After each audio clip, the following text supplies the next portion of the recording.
Babat TV Sunnah, belajar agama baru alif. Cuma harus dipahami, ini sebagian kadang setengah paham, sehingga ada yang klaim bahwa saya tidak menjadikan qiyas sebagai hukum.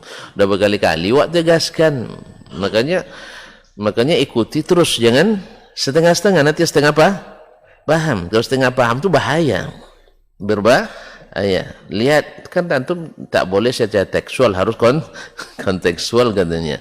Ketika bicara tentang mengenal sifat Allah, tidak berlaku qiyas. Sahabat hanya mengenal Al-Quran dan hadis, jelas.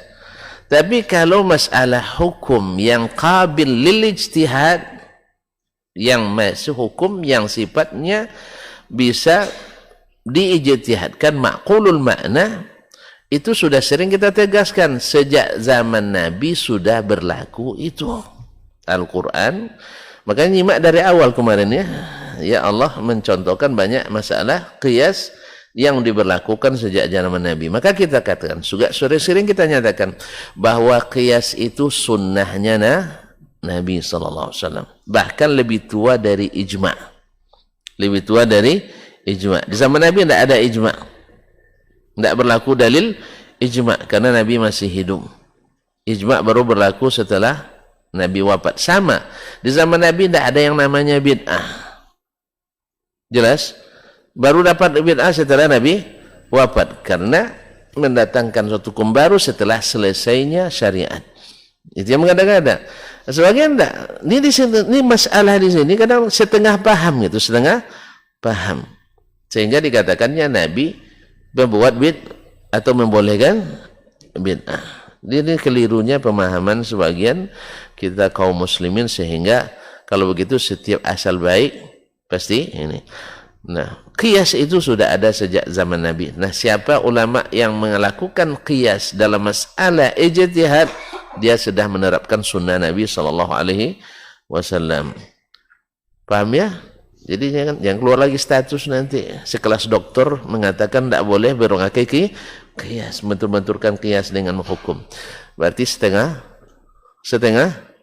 paham. Kalau setengah paham itu apa maknanya? Ragu-ragu ya Pak ya. Jadi akhirnya menimbulkan fitnah, ya, menimbulkan fitnah. Maka tidak semua yang antum dengar langsung harus disiar, harus cross check, recheck and check ya, harus diklarifikasi. Setelah itu baru dipublikasi kalau perlu. Tidak perlu untuk apa? Sebab akan melahirkan nanti komentar-komentar miring. Kan bahasan saja sekelas dokter tidak ngerti kan gitu. Nanti dibilang orang yang belum dokter lebih enggak. Kan itu nanti dibalikan orang. Kena juga kita jadinya. Iya. Kalau dokter fikih tidak paham usul fikih, berarti dokter yang bukan fikih lebih enggak paham lagi nanti. Ya, ini berabe juga kita jadinya, Pak. Ya. Dokter fikih saja tidak paham istilah fikih, apalagi dokter yang bukan dokter fikih. Dokter yang belajarnya di absen setiap hari tentu akan tidak ngerti. Berarti yang dokter yang belajar 2 kali semester lebih tidak paham lagi nanti, kan bahaya kita. Jadi tidak bisa. Jadi jangan menimbulkan fitnah karena setengah paham.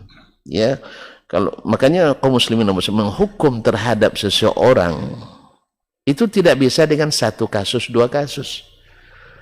Kami ketika belajar ilmu jarhi wa ta'dil, ya, ada juga buku bagus, lihat Al-Ihkam fi Qawaidil Hukmi 'alal Anam, yaitu kaedah-kaedah mengeluarkan hukum tentang seseorang. Antum nak hukum ilmu, PED misalnya menghukum pengetahuan saya tentang hadis, PED harus punya ilmu tentang hadis. Ini ilmunya tentang hadis semua, tiba-tiba menghukum orang yang belajar hadis lama gitu. Tidak masuk, tidak masuk dia. Pasti dia salah paham. Makanya banyak saya lihat tulisan-tulisan, Masya Allah ya nih. Ya, secara akademisi, Masya Allah banyak menyorakkannya. Tapi secara isi lebih baik ditiadakan. Seperti kata Syekh Sufyan Al-Hakami, wa kam min kitabin haqquhu an tutlifah. Banyak buku lebih baik dihilangkan dari pustaka kita daripada dibaca. Banyak artikel ya secara nama Masya Allah bombastis kadang, bombastis, tapi isinya seperti balon kempes. Nah, ada juga isinya. Nauzubillah tsumma nauzubillah. Kenapa tadi? Gara-gara setengah paham. Iya, ahli fikih saja, dokter fikih tidak paham istilah fikih, itu dokter yang bukan takhasus fikih lebih tidak paham pula. Maka hati-hati dalam membuat komentar ya, supaya nanti kita tidak dibuat orang gemetar.